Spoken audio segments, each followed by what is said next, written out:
Okay, now it is August 2nd, 2022 at 8:17 in the morning. Look how much I paid $18 for. Andre ate a whole bunch. I had 2. So he ate the rest, right? But besides that point, when I was, going through the store and I seen these boxes, this size, were stacked on top of each other. And it said $18.99. And I just assumed it was a regular size box, triple the flat, right? For $19. And I'm like, wow, that's a good deal. I'll buy a box. Anyway, I asked them to carry the box to the to the checkout, and then I'd pay for it when I get there. Well, anyway, I got there and went to go pay for this box, and then that's when I realized how small it was. For like $19, people. That's not very many peaches for $19, okay? Anyway, I could have bought more, but I didn't want to overwhelm myself with canning, okay? Because I was doing other stuff, and I still am. I was thinking to go on the porch and work in the X Club and on the roof and all that, but I'm going to prioritize, okay? And food is the priority. So these are ready now anyway. They've been sitting in a box for a few days, and they're pretty good. So I've decided that I am going to can these ones, and I've been mulling over in my mind how I want to do it. Do I want to chop them up and freeze them, basically give them for amari, or maybe sprinkle them into other food, or do I want to can in terms of like quart-sized jars, which more than likely I can get 4 jars, 3 to 4 jars, maybe, 3 jars at max 4. Quart size in a medium syrup. And then this way I have, because they're nice and they'll stay for years, people. You can them properly, 5, 6, 7, 8 years later, they're still good. They're softer, but they're delicious, okay? And then these ones, well, I'll probably just cut up a little bit, maybe, and then just freeze them like that for amari, right? Because otherwise I was thinking to chop them all up and freeze them like this for, whatever, right? Basically for amari. But there's only so much freezer space, eh? That's the thing. We're canning. Yeah, there's only so much space to put jars and all that when you get to my point, but a few more extra jars tucked off to the side with peaches would be really nice, with that organic rice and that organic Thai black rice with a little bit of something else on the side and a peach. That would be delicious. That would be a very delicious meal in the event of. Anyway, or I can, now I haven't been doing the apples this year because that's something that you basically have to do every day in terms of going to the apple tree and picking them up when they fall. And you got to be on it, right? And, So this year I let it slide, but I did buy a bag of organic apples for $10. $10 of organic apple for $10.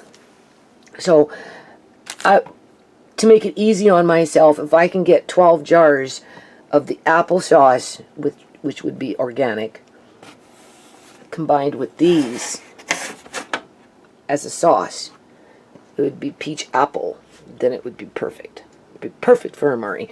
And I'd have to put nothing in the freezer. And this is more than enough, I'm sure. So now it's just a matter of, do I want to can these? Do I want to can those? And take a few hours, maybe 3, just to do 3 or 4 jars? But then I'll have some badass peaches when I want them. Or do I want to struggle with my deep freeze and try and put them in 1 cup jars and freeze them that way? Or do I just want to gobble them all up and be a glutton and get rid of the problem? So I think I'm going to definitely do the applesauce with those 6 peaches there, right? I mean, I can always go back and buy another flat or two. It's only been a week or so, so I'm pretty sure they probably still have them. It's just a question of whether I want to walk there or not. And at this point, I'm kind of saving my energy for other things. I just think it would be nice to have the apple with the peach for Amari with this other thing. Because I still have those from last year and the year before, right? I just like to, you know, kind of keep myself topped off, right? And then I still have that pork lard sitting in a bowl in my fridge, which needs to be jarred up. So I should, after I'm done the peaches, just make my, it's not much, it's just, you know, right? It might be 3 or 4 jars, if that. But that's 3 or 4 jars of quality oils, right? In terms of animal oil, right? Now, I just want to mention these things here. You know, sure, they're convenient, but Tisha brings them, but we don't really eat them. Andre doesn't like them. He won't eat them. And I don't really do anything with them. Once in a while, I'll give one to Amari. But before I go grab this, I'd grab something that I did, right? Because at the end of the day, these things have been irradiated. And that's done through some kind of machine that they run food through to penetrate the food so that it can, regardless of what it is, right, for the most part, so that they can remove certain, you know, pathogens to which erodes the food. That's all I'm saying. Irradiated, unirradiated. The difference between the two is you actually have to peel the apple, put it in the pot, cook it, sterilize your jars, mash everything, put, you know, and then, right, put on the lid and boil it for 15 minutes for a 1 pint or half a pint size jar, right? So, of course, that's not education. None of that is important, right? Okay, I'm gonna have a good day here, people. I'm doing a solo, okay? Okay, so I had to go into Auntie Shimei's room and grab a few more apples. Now, in terms of dollar per pound, the organic apples were the same price per pound as the regular apples, so either or, but I like to buy organic, especially when I'm cooking for Amari, right? So anyway, there's those apples plus a few more that I had downstairs. I've decided to do 8 peaches, okay? And we're going to cook it up, so hold on. Okay, 8 peaches in there. Now I put a couple of tablespoons in a bit, because, you know, a couple tablespoons anyway. It overflowed a little bit because it's hard for me to see. But besides that point, we got a couple tablespoons of a little bit of bottled lemon juice. And what that does is it helps to preserve the color. Okay? That's what that does. So I did that. Then I took the peels. I put them in Amari's little blender. Blended them up. This is just the peach peels. So I'm going to put them in there and mix it up. So hold on a minute. Peach peel pulp. Peach peel pulp. This is good. Just saying, okay? So anyway, now I'm going to mix it up and we'll cook it. And then I'm going to take a bullet to it after. And I'm going to can at least 12 jars, half pints, right, for downstairs. And it just tops off what I have down there for Amari. And if there's anything left, which I don't think there will be, then I'll just put it in a jar and freeze it, right? Hold on. Okay, I'm not happy with these apples. Honest to God. Apples from a tree is the best. Okay? Seriously. But I'm not going to gripe other than I'm not doing this again in terms of what I just did. So it looks like I got 10 jars. It's okay What I find with store-bought apples is you have to use sugar, right? Whereas if they drop from a tree and you pick them up and use those ones, they're so much more sweeter, they're tastier, just everything, okay? But besides that point, I had to use a half a cup of sugar. I wasn't satisfied with that because it's just bland, right? And then I used about a half a cup or more of organic maple sugar, okay? And even then, you know, it's not a product that I'm like completely impressed with, because I know why. It's the stuff that you buy in the stores. They're not the same as if they drop from a tree. I don't know how to say it any other way. I mean, because they process them, they run them through vats with this, you know, they ionize them, and I mean, they just do whatever, right? They change something in the actual food itself. Anyway. Okay, so I've decided to keep it simple on myself. Plus, Andre really likes these. So, as you can see, right, he can eat, okay? These ones I just washed. I'm going to cut. I'm not even going to peel them, nothing.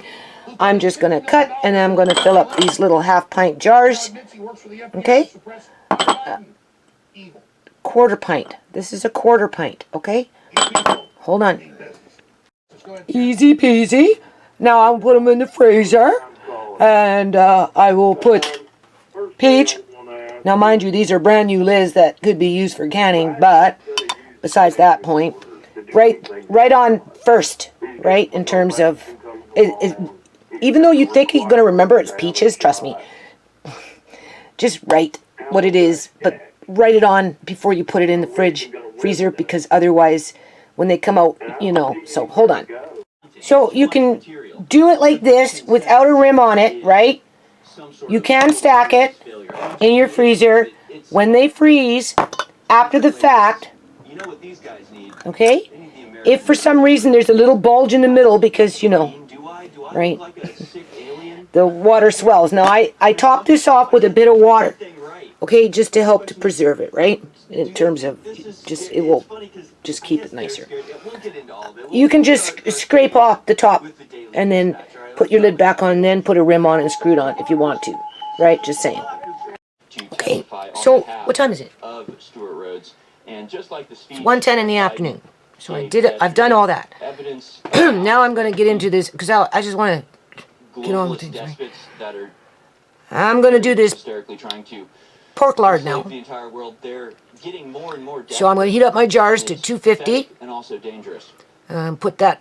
If there's any liquid on the bottom of that bowl, because it's been, you know, solidified in the fridge, you don't want to cook that into, right? You just skim off the lard and leave the liquid at the bottom of the bowl, and then you heat up the lard, the pork fat in this situation, just to the point where it's going to start to boil, right? And then you quickly pour it into your hot jars that you take out of the oven, right? And then you take your lid, well, you wipe your rim first, then you take your lid, put it on, screw it on, and then you turn your jar upside down, leave it like that for about 15 minutes. And just with that amount of heat, between heating it up on the stove, the actual lard, putting it into hot jars as fast as you can, it will seal the jar. And because it's a fat, people store it without in the fridge. But that's pork fat. That's not beef fat. Okay? However, I just take those jars and I put them in the fridge in Auntie Shimei's room. Right? And they're sealed, though. They're sealed. To extend the shelf life. Right? So that's what I'm going to do now. And then after that, anyway, I was thinking, I know what I'm going to do now. I'm never done. I'm kind of disappointed with the peaches, but if I would have spent $60, then I'd have something to work with. But besides that point, when I go off and I get into a big box store or someplace like that, or if I go out shopping and I find peaches on sale in a can, I'll just buy 20 cans. Same thing with pineapples. Canned pineapple. Right? That's what I'm going to do. So that's on my shopping list in terms of buying bulk. And when you do the food prep and you get to the point where I'm at, where I don't need to buy the beans, I don't need to buy this, I certainly don't need to buy lard outside of do the lard that I'm doing, and I've got another batch coming, right, because I get more fat soon in a couple of weeks, so I'll do it again just in light of the sign of the times, and it's it's good, right? When you want to stock up on something, you can kind of narrow it down in terms of, well, I need soy sauce. So I went off this month and I bought a few extra bottles of soy sauce. Technically, I need a few more, but that's, that's later, right? But definitely, I want 20 cans of pineapple and probably 20 cans of peaches. How much that's going to cost me, I don't know. And while I'm at it, I'd probably buy another 20 cans of coconut milk. Childish people. Right? That's why nothing they make is and then you're good to go for quite a long time. You spread it out in between whatever it is that you're doing. Like that coconut milk that I opened up for that corn that I did for Amari. I mean, I've had that around for 2 or 3, 4 years. It was perfectly fine, tasty, but I'm starting to run low now, right? So this is what I mean. You just kind of put it in your budget. You're looking at what, $2.89, $2.59, $3.29. I don't know how much coconut milk is now, but we'll just round it off at $3. Right, $3 a can. If I get 20 cans, I'm looking at $60. Yeah, $60 in just coconut milk for 20 cans. But that'll last me for a couple of years at least, if not longer, depending on how much I use it, because it's not like I cook with it all the time, but every now and then I like it, right?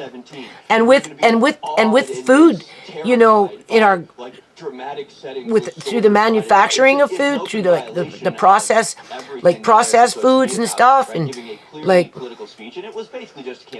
Andre likes his box cereals, but in light of what our governments are doing by introducing bugs, cockroaches, grasshoppers, mealyworms, God knows what. I'm not even going to go there, people. I'm sorry, you're eating organic oatmeal or oatmeal. It doesn't necessarily have to be organic as long as it's frickin' oatmeal and it looks like oatmeal and it's real oatmeal. Other than that, don't ask me to buy you a box of cereal because I don't think it's going to be happening anytime soon. Maybe they're okay right now because it hasn't been integrated into our food chain too much yet that we're aware of, but no. It ain't happening. It ain't happening. No. I just don't understand the world, people. Like, when I hear this eating bug crap, all I could think is that whoever is implementing this into mainstream and trying to make it one trendy, trying to convince us that it's nutritional and therefore it's something that we need to eat, when in fact maybe under an emergency situation when you had nothing else to eat, then maybe I could see it. But outside of that, like, no way, right? It just brings me back to Sierra when she was like in the height of her addiction, and it would fluctuate because sometimes they level out and they'd be okay, right? And then I don't know, they just start wigging, and it'd be wigging for a while, and they're like picking at their skin because they think they got bugs in their skin. They're picking at their hair because they think they got bugs in their scalp. Like they think they got bugs in their bloody blood. You know what I'm saying? And like, and now governments are trying to feed us bugs. Like, it's bad enough that the addicts are running around being terrorized by bugs, thinking about bugs, being paranoid about bugs, thinking bugs are eating them, or picking at them, or crawling on them, or are inside of them. I mean, that's an addict, okay? But and it was kind of like more than like it's common, really, among addicts. Not every addict gets to that point, but a lot of them do. And you have to ask yourself, where does that idea even come from? You can't just blame it on the drugs. You know, like, something's influencing it, right? Sierra said it was because they parasites in the drugs, right? That's what she said, right? They put parasites in the drugs, which gets into the blood, and blah, blah, blah, blah. And, you know, so that's how she explained it, right?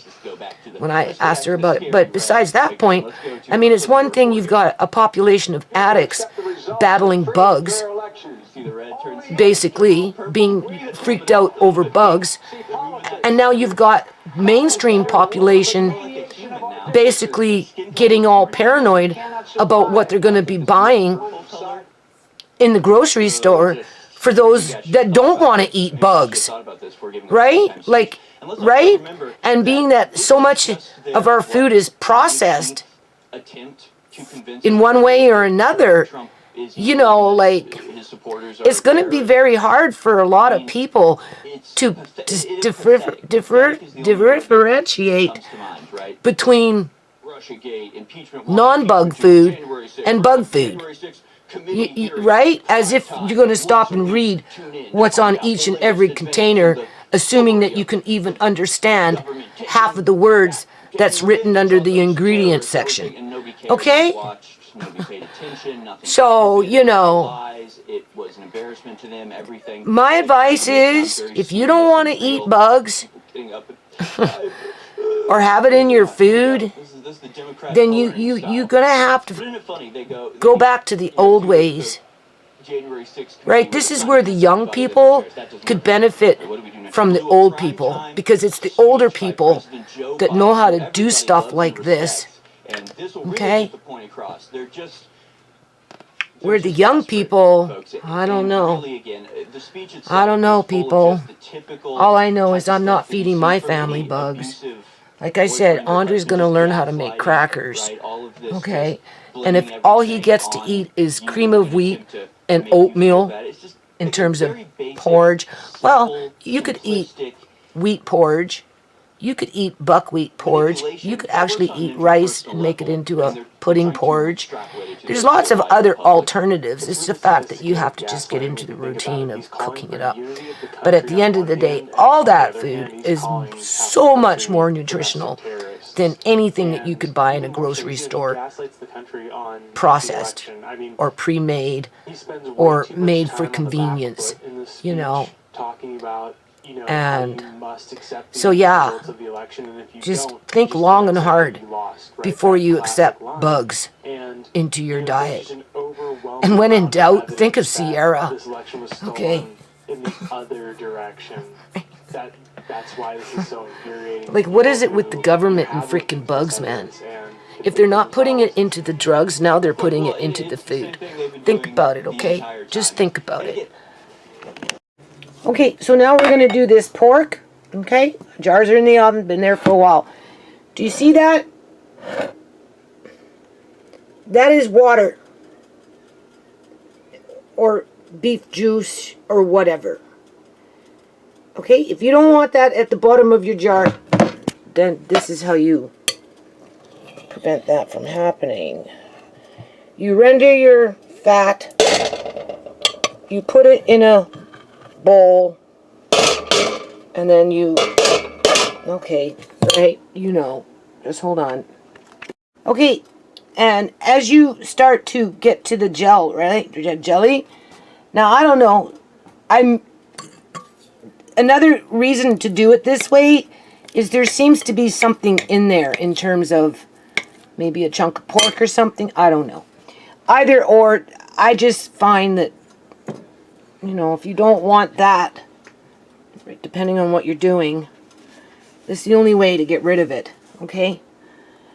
You have to go through this process first. So, but it does end up pulling off, you can see. Now your eyes are better than mine. So from what I can tell, there's nothing there in terms of that jelly, from what I can see, okay? So now what we do is we start to heat it up slowly, okay? We don't want to cook it fast. We don't want to burn it. We're not frying in it, because the more you cook with lard, the more it deteriorates, right? So we're not trying to cook it. We're just trying to heat it up so that we can pour it into the jars and seal the jars. That's it. And then technically it's shelf stable. If you put it in a pressure canner and can it for 75 minutes in a pint, well, the chances of those jars sealing is a 50-50, I would think, because the grease is going to be pushed out, right? And even then, you know, lard itself is a preservative. Just remember that, okay? So, you know, for me, I have the space in Chemay's fridge, so I just put them in the fridge. But if I had to, I could have them on a shelf and then just watch to make sure the jar doesn't pop, right? And even then, you'd have to open up the jar and smell it, and if it's rancid, you would know, okay? But these ones, I'm going to put them in jars, try and seal them, and I'm still putting them in the fridge. But look how nice and white that is. That would be really, really good for pastry.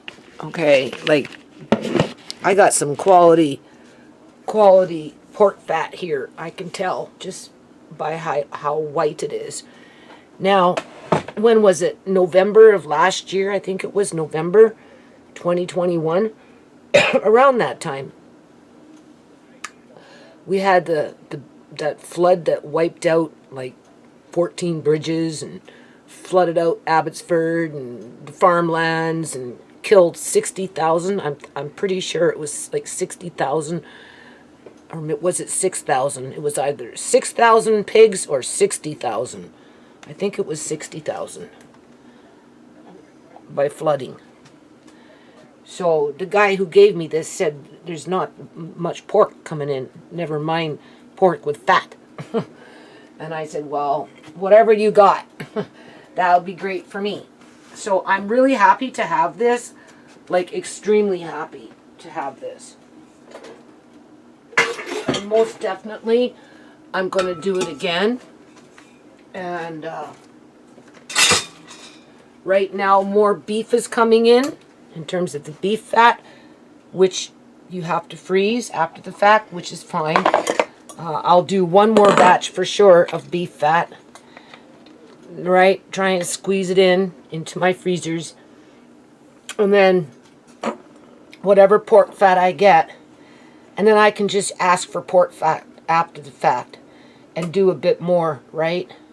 Because I do plan on making more pies, whether fruit pie, whether shepherd pie with a pie crust, whether pot pies with chicken, turkey, beef, whatever it is, vegetable pot pie, which in that situation the beef lard would be good for, right?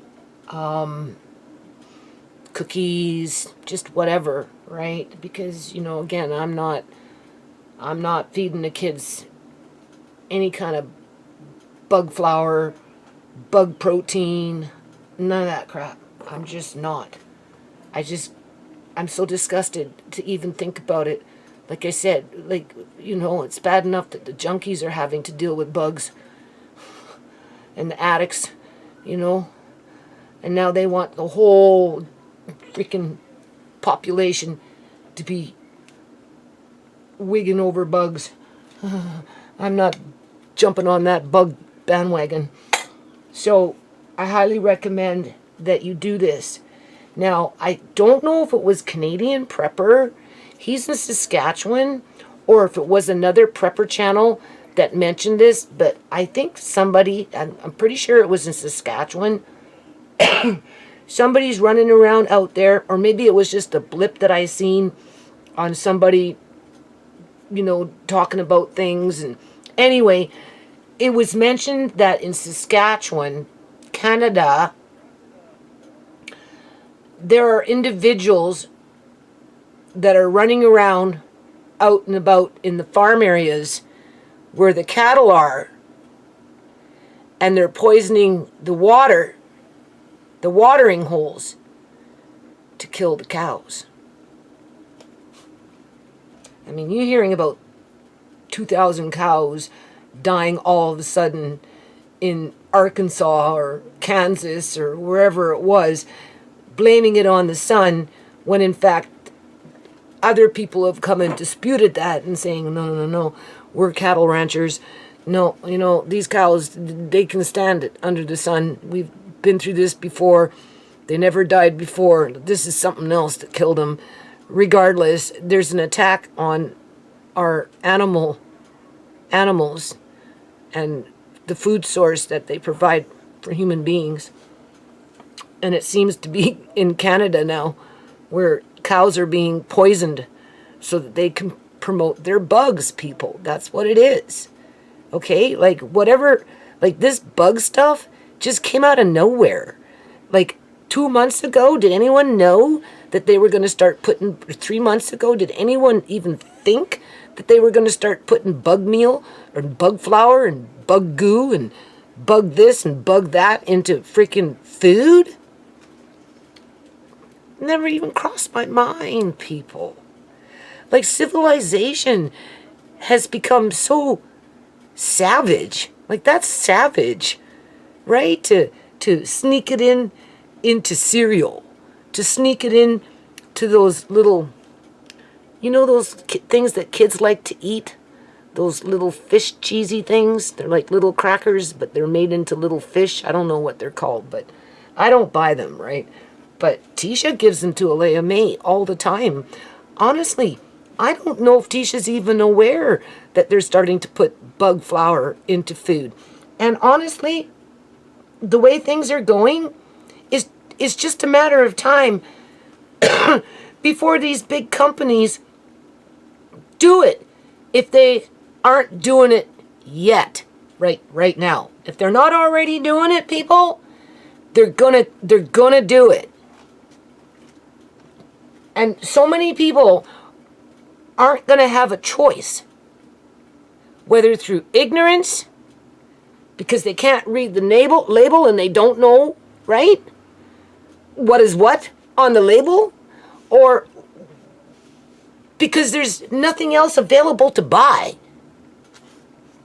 As animals, pigs, chickens, cows, goats, ducks, quail, whatever it is being wiped out by various venues. But the finger always points back to the government. Okay? All right? It always points back to the government, people. If the government didn't want you eating bugs, the government wouldn't allow that company to be manufacturing, farming cockroaches or grasshoppers or mealyworms in the millions, so they can dry them, crush them up, and then put them into your food. As you go to the grocery store looking for beef, pork, chicken, whatever, and you can't find it because somebody else that somehow is connected to that bug industry is going around killing animals by poisoning their water sources, people, and shutting down farmers. If that isn't backwards and satanic and sick and savage, I don't know what is. And it brings me down to Sierra. Seriously. Being exploited out on the streets with bad drugs that made half of her friends and her, if not more, all thinking they were infested with bugs. Fuck, man.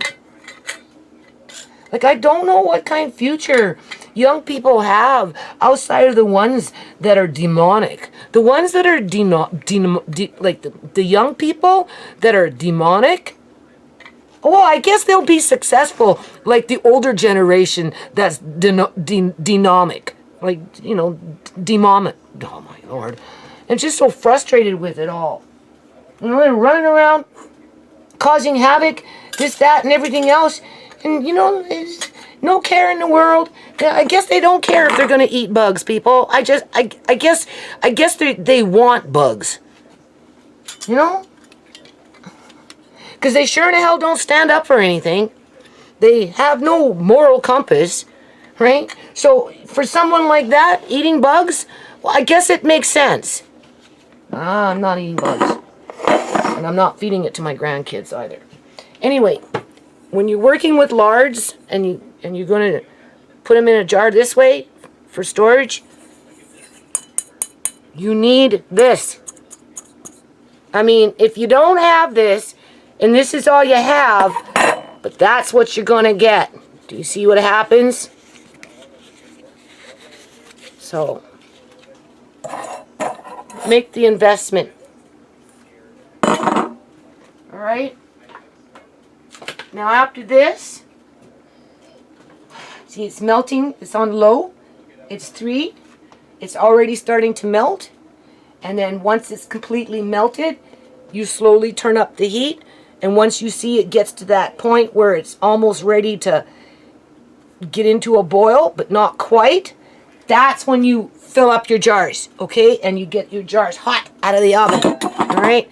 So hot out of the oven, fill it up quickly, wipe your rim, put your lid on, screw on the rim, turn it upside down, leave it for 15 minutes, flip it over, chances are it's going to seal. That's what we're shooting for. Okay? It smells good. You see? Look how nice and clear this is. Like, I'm so impressed with this. Like, so impressed. I'm not going to get that many jars, but that's okay. A jar here, a jar there, before you know it, you have a whole case. Okay? And then, because when I was at Nestor's, I bought some beets, but I forgot that they were downstairs. I'm just cooking them up, and I am going to let them cool, and then I'm going to use that little machine that I have, that I did the corn with, that took not even like 30 seconds to whip it up. And I'm going to whip them up, and I'm just going to add a few more jars for Amari in the freezer, as well as Andre doesn't like to eat beets. So maybe what I'll do, because I'm going to grind it all up, okay, all of it, and then maybe what I'll do is, like, I'll do like, oh, I don't know, 6 jars for Amari, quarter pint, right?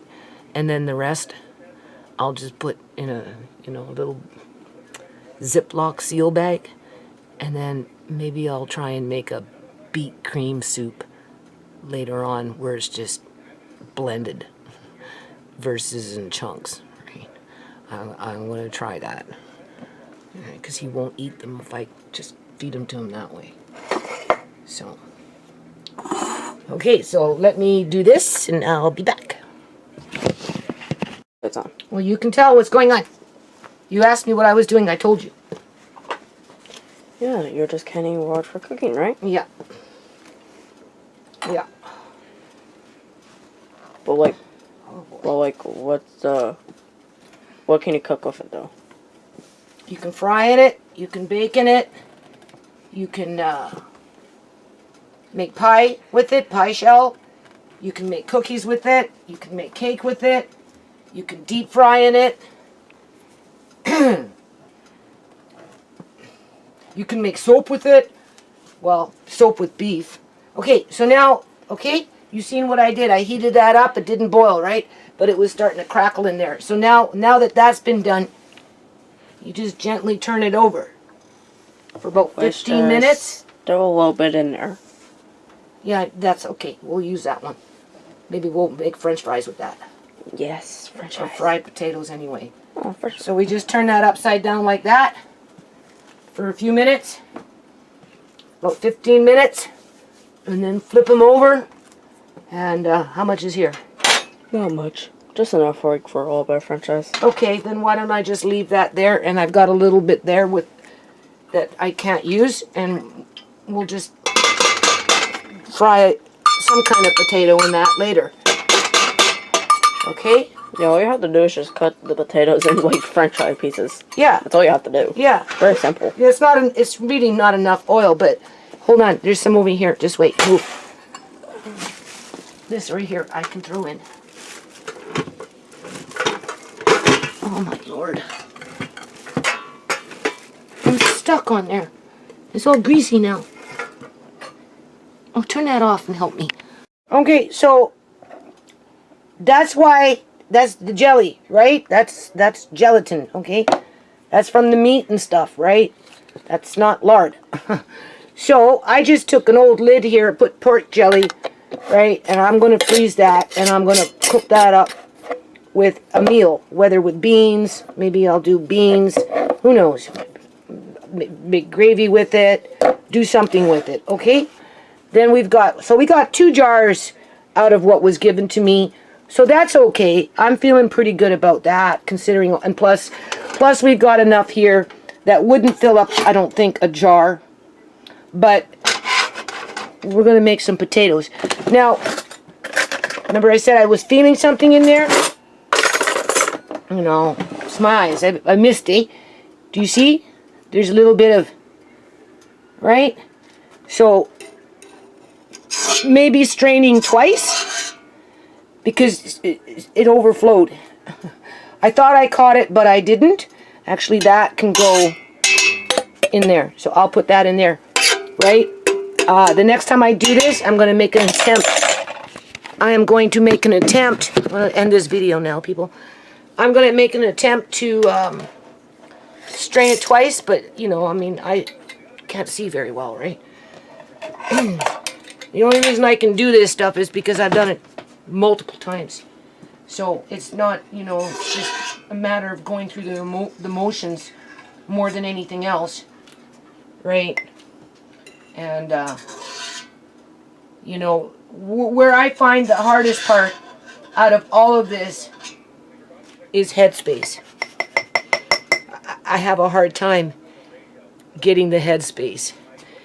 Right, this is supposed to be a 1/4 inch off of the rim when it comes to this kind of stuff, right? So I think I did okay. It's just, it's really, really hard. So there, now we've got something to make some French fries with, for sure.